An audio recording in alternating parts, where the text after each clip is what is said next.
Quiero dejar ahora en el uso de la palabra a Gabriel del Castillo, vicepresidente del Instituto del Futuro, miembro también de este jurado calificador, para su intervención. Adelante, Gabriel. Muchas gracias, Jorge. Y muchas gracias por la invitación y sobre todo a los grupos que nos han presentado estos trabajos, estas ideas tan valiosas, pienso yo, ¿no? A veces pensamos que estas cosas son lejanas, que no va a pasar por mucho tiempo, que los robots todavía no vienen, que eso se queda en las películas.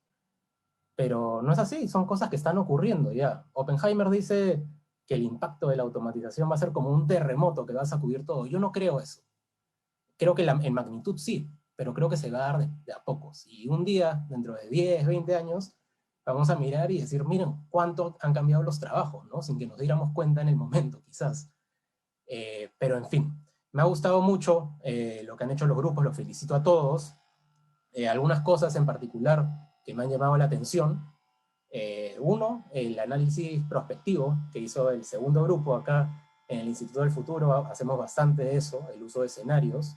Es muy valioso y es importante conectarlo, las posibilidades de lo que puede ocurrir a futuro con, con las estrategias, las acciones, las decisiones que tomemos hoy, ¿no? Entonces, muy importante, que lo he visto en todos los grupos, esa mentalidad de pensar a largo plazo para hacer algo al respecto hoy día, ¿no?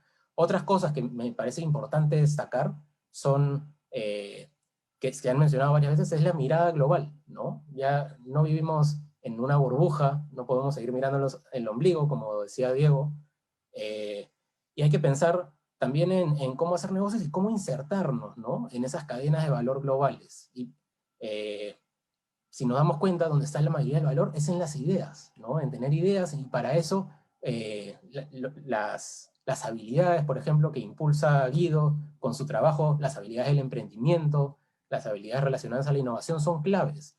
Me gustó mucho también cómo se vinculó el tema del trabajo, de la automatización, con el tema educativo, porque, digamos, son dos áreas que comparten este futuro. La formación que se le da a los jóvenes hoy en día va a determinar qué tan preparados están para enfrentar estos retos del futuro del trabajo, de la automatización, ¿no? Habilidades blandas, sí, habilidades creativas, alfabetización digital, alfabetización financiera, van a ser claves, ¿no? Y pensando específicamente en los temas de hoy día, ¿no? Tenemos que pensar, claro, en la naturaleza de la automatización, ¿no? Que yo les digo que pienso que es algo que se va dando de a pocos y de pronto nos damos cuenta que ha cambiado más de lo que pensábamos, ¿no? Pero no es algo nuevo la automatización, viene ocurriendo desde hace muchos años, desde hace siglos, ¿no? Entonces, ¿qué es lo diferente, no? Lo diferente es el ritmo de cambio, y ese son las tecnologías, y hay que entender eso. No son solo los robots los que implican automatización. Lo que va a generar un cambio en los próximos 20, 30 años, probablemente, con el mayor impacto, sea el 5G, que va a permitir automatizar completamente fábricas, tener carros autónomos, ese tipo de cosas. Entonces hay que pensar, sí, ¿qué va a pasar con esos trabajos? ¿No? Se soltaron unos estimados por ahí, Oppenheimer maneja unos, del impacto que puede tener la automatización en el Perú. Según McKinsey, es el 53% del trabajo.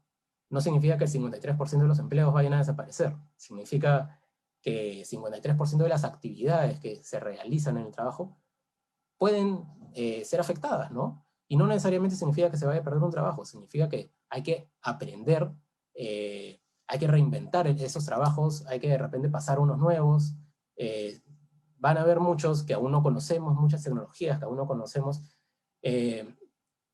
Entonces, para esto, claro, las ideas de aprender a lo largo de toda la vida son importantísimas, de reskilling y upskilling, ¿no? Que son estas formas de reinventarnos, van a ser claves y tienen que ser impulsadas por todos. Hay que alinear intereses ahí. Las personas tienen que prepararse para los cambios que vengan en el trabajo, las empresas tienen que preparar a su gente, el Estado tiene que tener políticas públicas que vayan en ese sentido, ¿no? El esfuerzo es de todos, porque el impacto va a ser hacia todos, ¿no? Veíamos el caso de la libertad, ¿no? Que la actividad económica, sobre todo, digamos, en cuanto a cuánta gente emplea, estaba relacionado al agro, por ejemplo. Me parece que también estaban las industrias extractivas, y algunas otras, ¿no? Por ejemplo, el agro es una de las actividades más automatizables. No sé si un caso conectado es el caso de la empresa japonesa de ropa Uniqlo, que hasta el 2019 su almacén bandera en Japón estaba 90% automatizado. ¿Por qué no 100%? Porque los robots no podían doblar la ropa. Era muy, muy fino ese movimiento, ¿no? Pero eso cambió justo antes de la pandemia. Terminaron de automatizar el 10% que quedaba. ¿Por qué? Porque ahora los robots sí pueden. Y si ven ahora también las publicaciones del Foro Económico Mundial, tienen robots que recogen fruta de los árboles. Entonces, esas barreras que tenían las máquinas están desapareciendo poco a poco, ¿no? Hay que anticiparnos a esos cambios y pensar qué va a pasar el día que lleguen, porque probablemente lleguen. La pregunta es qué vamos a hacer nosotros, cómo nos va a afectar y cómo vamos a reaccionar. Y hacia ahí tenemos que ir pensando en industrias que tengan futuro, tenemos que pensar en empleos que tengan futuro. Claro, hay que promover todo el ecosistema de innovación, pero esto requiere no solo palabras, se necesita financiamiento, se necesita apoyo, capacitación.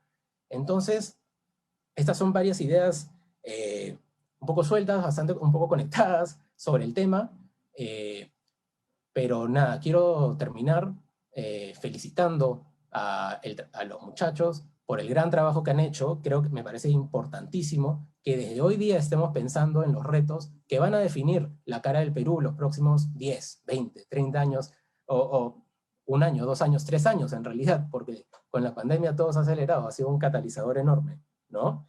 Y para terminar, reflexionando rápidamente, dejándoles esta idea, en base a lo que pasó, el incidente que hubo en la primera presentación, este Zoom Bomb, ¿no? Por ahí alguien reaccionó y dijo, ahí es cuando se usa más la tecnología, y alguien más le dijo, es la ignorancia, ¿no?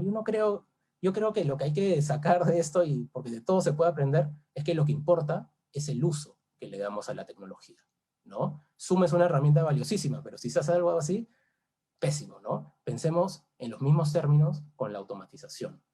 Depende de cómo la manejemos, depende de lo que hagamos nosotros. Así que con eso los dejo. Muchas gracias.